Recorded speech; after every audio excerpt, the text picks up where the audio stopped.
신약 256페이지 로마서 11장 1절에서 5절입니다.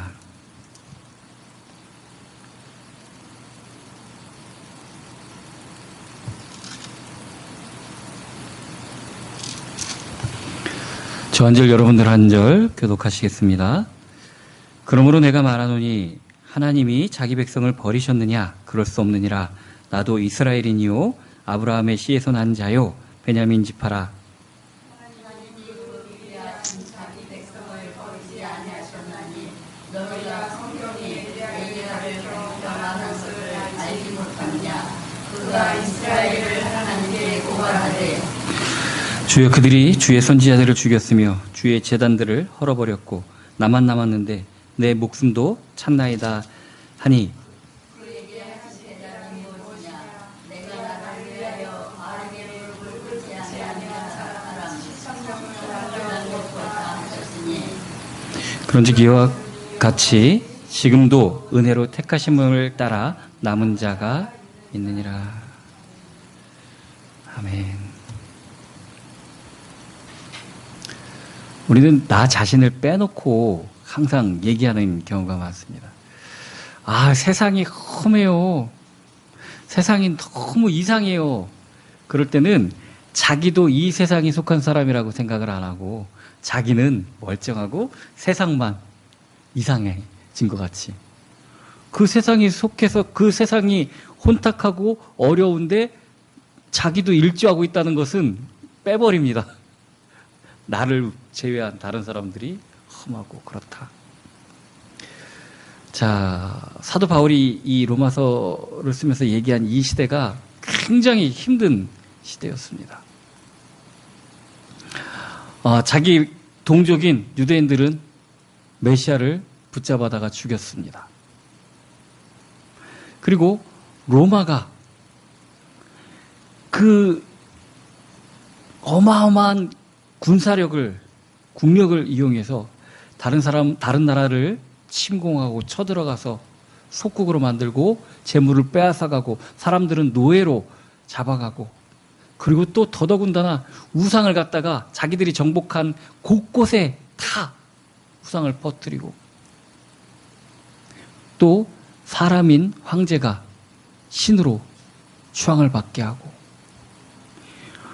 이게 지금 러시아랑 우크라이나랑 전쟁만 하고 있어도 우리가 이렇게 전 세계가 다 시끌벅적한데 이 사도 바울의 시대는 전쟁의 시대였습니다. 로마가 가만히 있질 않았습니다. 계속해서 침공전쟁을 벌리던 그런 시대였습니다. 근데 이 힘으로 눌렸던 그 나라들은 또 가만히 있냐고요. 일제 45년간도 우리 계속 독립운동하지 않았습니까? 가만히 있을 수가 없죠. 그러니까 또 투쟁이 또 일어나고 사회적으로 안정이 안 되고 시끄럽고 그런 시대였습니다. 이젠 더 이상 희망도 없는 것 같은 그런 시대였습니다.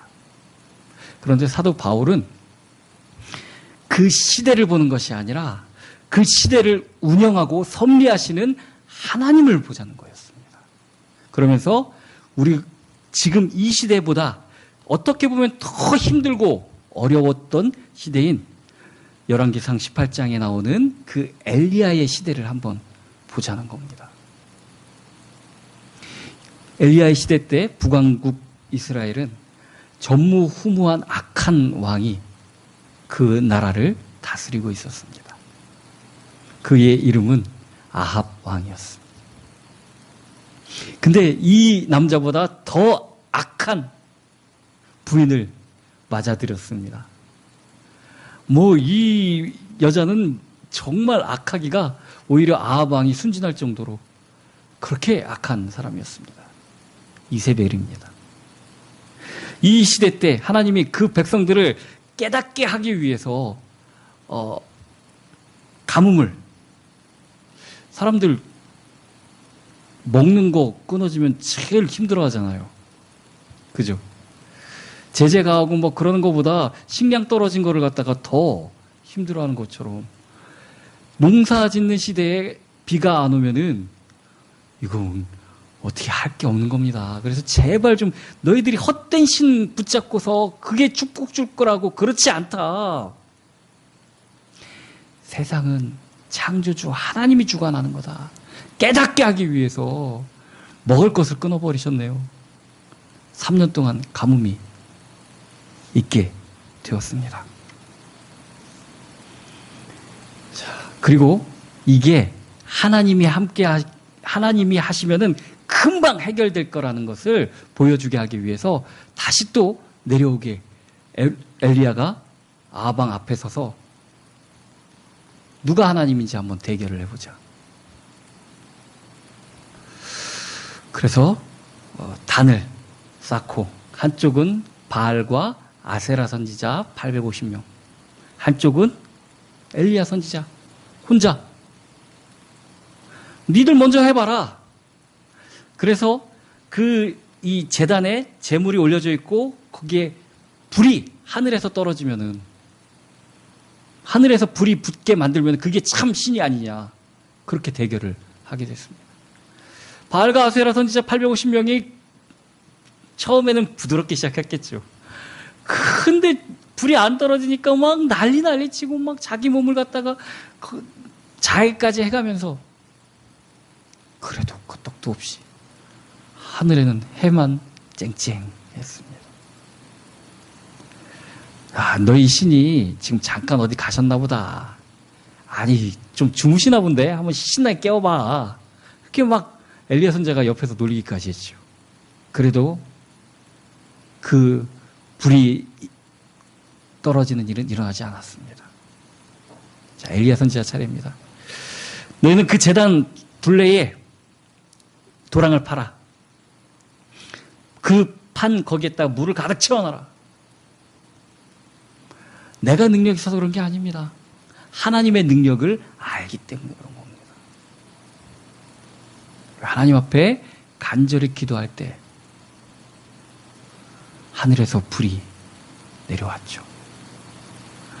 제단에 제물을 다 태우고 도랑에 물을 다 말릴 정도로 강력한 불길이 일어났습니다.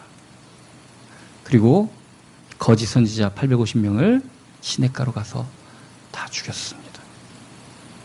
그리고 3년 동안이나 비가 안 와서, 3년 동안이나 비가 안 오면 3년 동안 농사를 못 졌다는 거 아닙니까? 얼마나 그 가뭄에 죽어갔던 사람들도 많았겠습니까? 그 3년 동안에 가물었던 그 땅에 하나님께 호소함으로 비가 내리게 했습니다. 마차를 타고 가던 왕보다 더 빨리 뛰어갔었 하나님의 능력을 보여줬던 이 선지자, 바로 다음 날에 그 이세벨 여왕이, 왕비가 네가 내 선지자들을 갖다가 죽였으니까 내가 내일 중으로 네가 죽인 내 선지자들과 그 중에 한 사람 같이 너를 이 땅에 살려두지 않겠다. 근데 엘리야 선지자가 숨어있는 3년 동안 내내 엘리야 찾으면 죽이라 소리 맨날 들었었던 겁니다. 그 전에 그렇게 하나님의 크신 능력을 봤으면서, 또 그 능력을 행하는데 도구로 쓰임을 받았으면서도 사람의 말에 아이고 나 죽었구나 이런 생각이 확 들게 되었습니다. 그래서 계속 광야로 도망갑니다. 그리고 하나님한테 이제 나 됐습니다. 여기가 좋카오니 나를 그냥 데려가 주십시오. 하나님 아무 소리도 안 하시고 천사를 통해서 음식을 주고 이거 먹어라. 네가 달려갈 길을 제대로 못 걸을까 한다. 자, 그리고 이제 세미한 음성으로 바람 속에서 하나님께서 말씀하시죠. 제자를 세우고 왕을 세우라고 말씀하십니다. 그러면서 이 엘리야의 얘기, 여호와여 나만 남았는데 저들이 이제 내 목숨을 찾나이다. 나마저도 죽으면은 어떡하겠습니까? 자기만 남은 줄 알았습니다. 그것도 자기가 열심히 남으려고 해서 남은 줄 알았습니다. 하나님의 대답은 오늘 5절 말씀. 그런즉 지금도 이와 같이 은혜로 택하심을 따라 남은 자가 있느니라 하는 말씀처럼 열왕기상 19장 18절 내가 이스라엘 가운데 7,000명을 남기리니 다 바울에게 무릎 꿇지 아니하고 다 바울에게 입맞추지 아니한 자니라.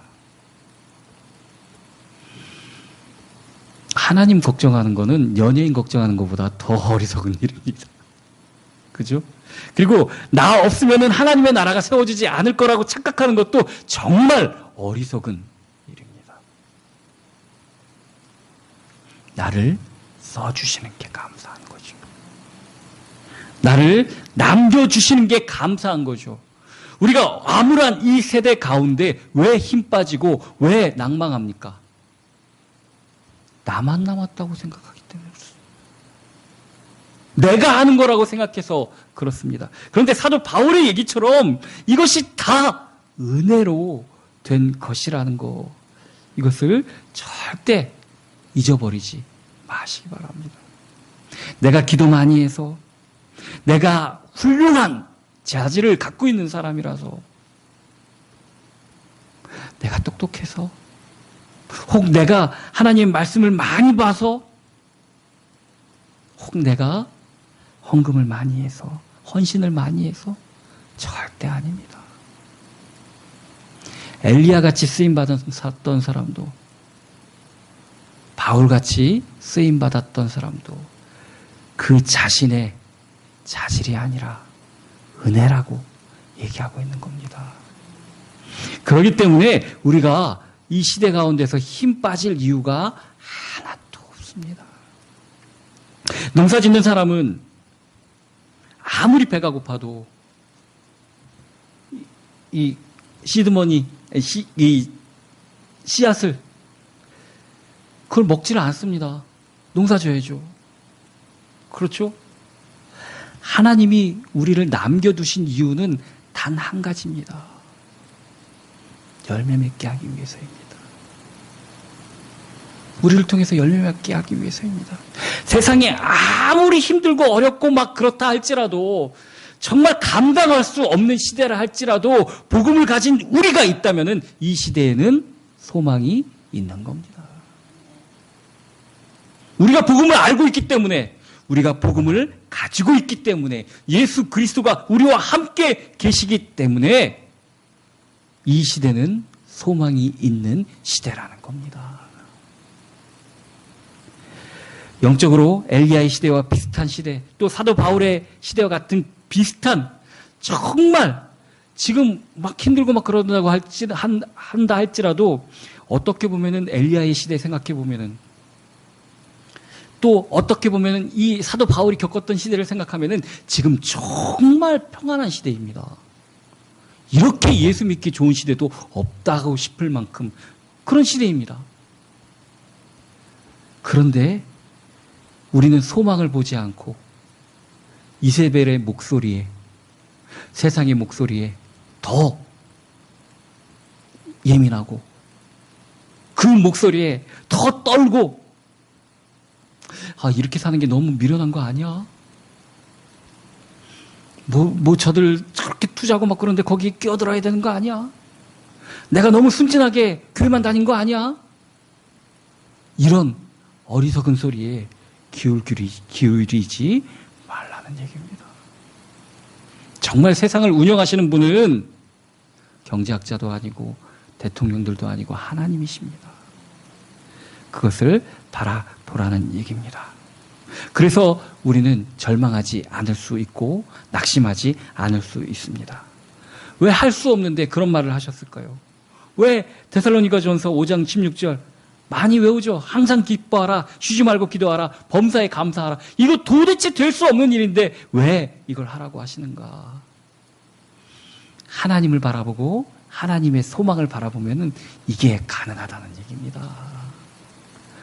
이스벨의 목소리 들으면 이거는 정말 아이고 빨리 도망가야겠다. 그리고 기도한다는 것이, 하나님 난 너무 지쳤습니다. 하나님, 나 너무 힘듭니다. 나 좀 어떻게 해주시옵소서. 이건 하나님이 숨겨놓은 이 복음의 씨앗들을 보지 못했기 때문에 그런 겁니다. 우리에게 할 일이 있지 않습니까? 나에게 맡겨주신 복음이 있지 않습니까? 우리가 힘 빠질 일은 아무것도 없다는 얘기입니다. 이 남겨진 자들은 하나님의 기대입니다. 하나님의 섭리입니다. 그 7,000명 그렇게까지 생각할 것도 없이 열왕기상 18장 보면은 이 엘리야가 아합 왕 앞에 나가라, 이제 비를 내리게 해라, 이 말을 듣고 나왔을 때 처음 만났던 사람이 이 궁정 대신이었던 오바디아라는 사람입니다. 지금 영어식 이름은 오베이다. 이런 이름 갖고 있는 사람 많습니다. 오베이다라는 이름 갖고 있는 사람. 이 오바디아가 굉장히 귀한 사람입니다. 성경은 그에 대해서 뭐라고 얘기하는가 하면은 크게 여호와를 경외하는 자라. 놀랍죠.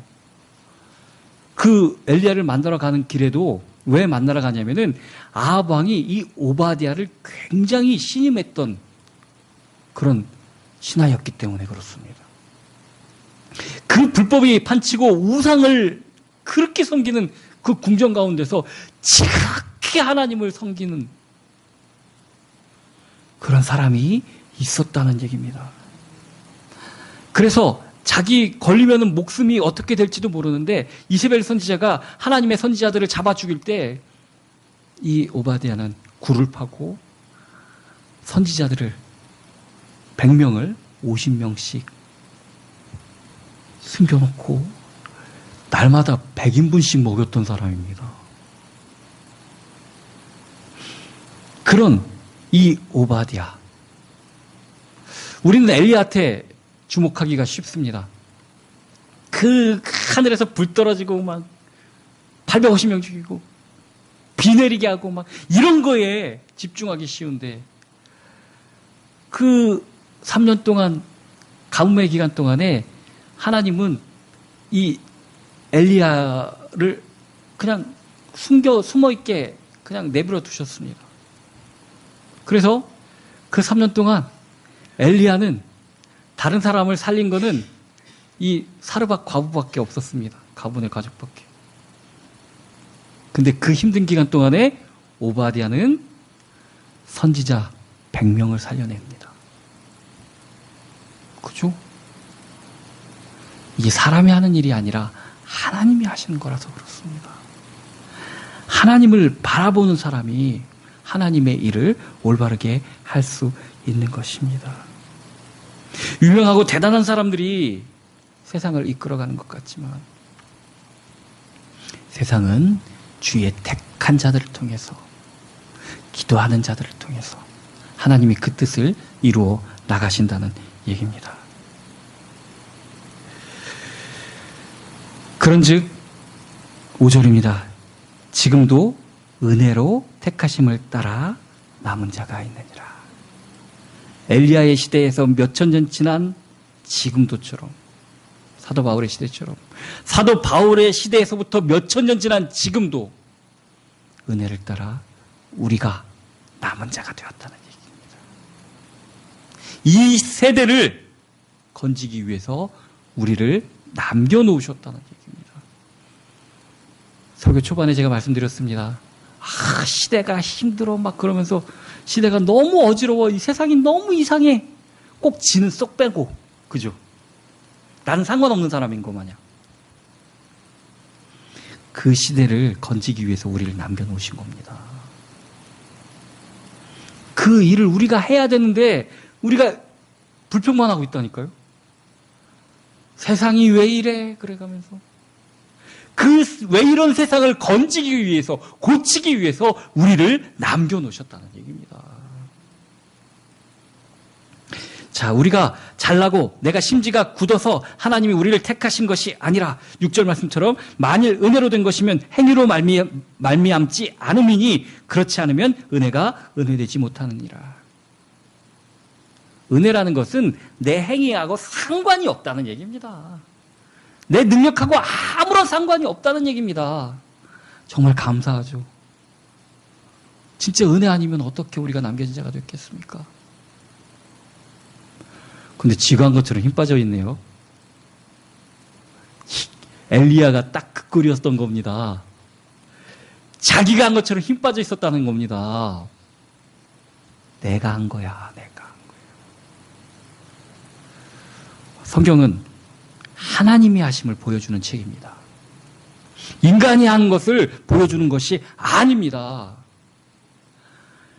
아브라함과 사라가 내가 보기, 내가 나이가 많아서 사라가 아기를 낳을 수 없고, 내 주인도 아브라함도 할배도 호할배인데 무슨, 내가 보기에는 다 그렇습니다. 나는 할 수가 없습니다. 그러나 하나님께서 하시는 일이 능치 못할 일이 무엇이 있겠느냐? 왜 내가 하려고 합니까? 하나님이 하신다는데 어지간히 하나님 앞에 오지랖을 떱니다. 내가 한다고. 그러니 힘 빠지죠. 그러니 힘 없죠. 하나님이 하십니다. 우리는 그 일을 위해서 남겨진 자라는 것입니다. 이 남겨두심의 은혜를 입지 못한 사람들은 완악해집니다. 은혜 받지 못하면은 완악해집니다. 자수성가해서 막 일가를 이룬 사람들 특징이 남의 말 정말 잘 안 듣습니다. 좀 고집이 셉니다. 내가 니들 말 다 듣고 그랬으면 이렇게 성공했겠어? 이게 탁 박혀 있어가지고, 와, 은혜도 마찬가지입니다. 내가 은혜로 살아간다는 걸 잊어버리면은 지가 성공하고 지가 했다고 생각하면은 완악해집니다. 이 완악하다는 말이 헬라어로 포로호라는 말입니다. 이 말은 뭐냐면은 굳은 살이 박혀 있다. 그런 뜻입니다. 제가 기타를 오래 치다 보니까 이쪽은 다 굳은 살이 박혀 있어가지고 뜨거운 거 뭐고 할 때 그럴 때는 이쪽 손을 대면은 괜찮습니다. 뜨거움을 잘 못 느낍니다. 굳은 살이 박혀 있으면은 아픈 것도 잘 모릅니다. 감각이 둔해집니다. 굳은 살이 박혀 있으면은 은혜를 은혜로 받지 못합니다. 그냥 은혜를 주셔도 내가 이뻐서 그런가 보지 뭐. 아니 진짜 감사 감격하고 눈물 흘려야 될 일도 아유 좋네. 굳은 살이 박혀갖고 그냥 무감각해져서 은혜를 은혜로 받아들이지 못한다는 얘기입니다. 예수님 당시에 바리새인들이 왜 그렇게 은혜를 못 받았는가 하면은 자기들의 행위로 구원받는다고 생각했기 때문에 그것이 굳은 살이 되어서 하나님이 주신 은혜를 은혜로 받아들이지 못했다는 겁니다. 내 행위로 내가 뭘 한다고 하는 사람들 은혜 받기 어렵습니다. 내가 했기 때문에. 그래서 그들은 차라리 아무것도 안 하는 게 낫습니다. 그 일을 내가 열심히 해서 내가 뭘로 했다. 하나님이 은혜 주셔서 그렇게 해야죠. 내가 한 걸로 알면은 차라리 가만히 있는 게 낫습니다. 차라리. 삼손이 하나님이 주신 은혜를 은혜로 몰랐습니다. 그냥 내 힘, 내 능력인 줄 알았습니다. 그러다 하나님 말씀을 어겨갖고 진짜 눈까지 뽑혀갖고 끌려가갖고 힘도 하나도 없이 그냥 노예로다가 그렇게 살 때 내가 은혜로 여지껏 살았다는 걸 깨달을 때 마지막으로 하나님 나에게 힘 한 번만 주십시오. 전에는 그 힘이 내 건 줄 알았습니다. 그땐 은혜를 몰랐습니다. 내 마음대로 살았습니다. 그 힘이 하나님 것이라는 것을 깨닫고 하나님께 빌었을 때 하나님이 그의 소원을 들어주시고 그의 멀쩡하던 시대에 했던 어떤 일보다 더 큰 일을 죽음을 통해서 이루셨습니다. 내가 하나님이라는 거 아닙니다. 내가 하나님 일하는 걸로 알면은 낙심하고 하나님 앞에서도 투정이 나오기가 쉽습니다. 우리는 은혜로 남겨진 자입니다. 하나님의 은혜 때문에 이 나의 마음에 자꾸 켜켜이 쌓이려고 하는 그 굳은 살. 이게 예수님 믿은 지 오래될수록 더 그런다니까요. 새신자들은 오히려 좀 잘 안 쌓이는데 믿은 지 오래됐다고 하는 사람들일수록 더 이 굳은 살이 자꾸 박힙니다. 이거를 긁어내야지 은혜를 받을 수 있습니다. 이 굳은 살이 깎여져 나가야 되는 것입니다. 누구처럼요? 우리 예수님처럼요. 우리 예수님 보면은 모든 감각이 하나님의 주신 은혜에 초점이 맞춰져 있으셨던 분입니다. 꽃을 보면은, 백합화를 보면은 하나님이 저렇게 입히셨구나. 새를 보면은 하나님이 먹이셨구나.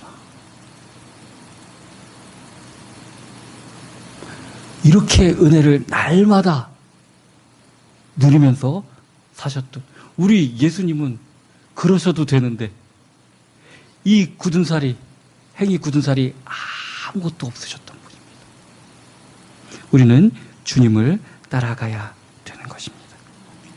마태복음 24장 38절 39절 보면 노아의 시절에도 장가들고 시집가고 있으면서 홍수가 나 저희를 다 멸하기까지 깨닫지 못하였으니 인자의 임함은 이와 같을 것이다.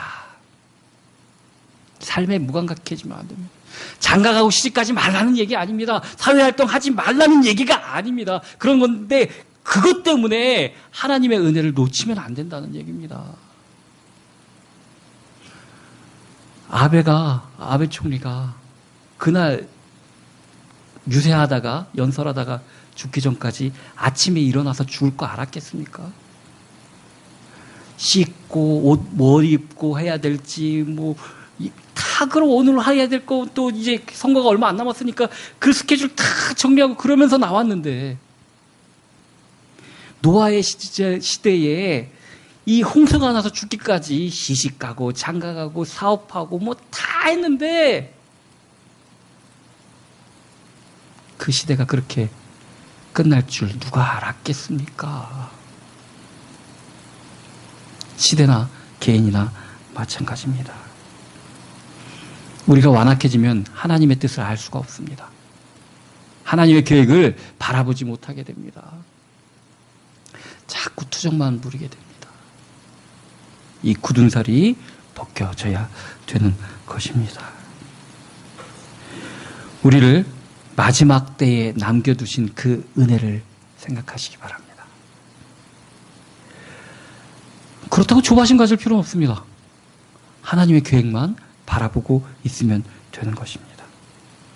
왜냐하면 내 능력과 내가 갖고 있는 자격으로 하나님이 우리를 남겨두신 것이 아니기 때문에 그렇습니다. 하나님의 기대요, 하나님의 섭리가 우리 남겨진 자입니다. 굳은 살을 깎아버리고 정말로 주님께 집중해서 주님의 뜻을 알고 주님의 뜻에 따라 살아가는 그런 저와 여러분이 되기를 예수 그리스도의 이름으로 축원합니다.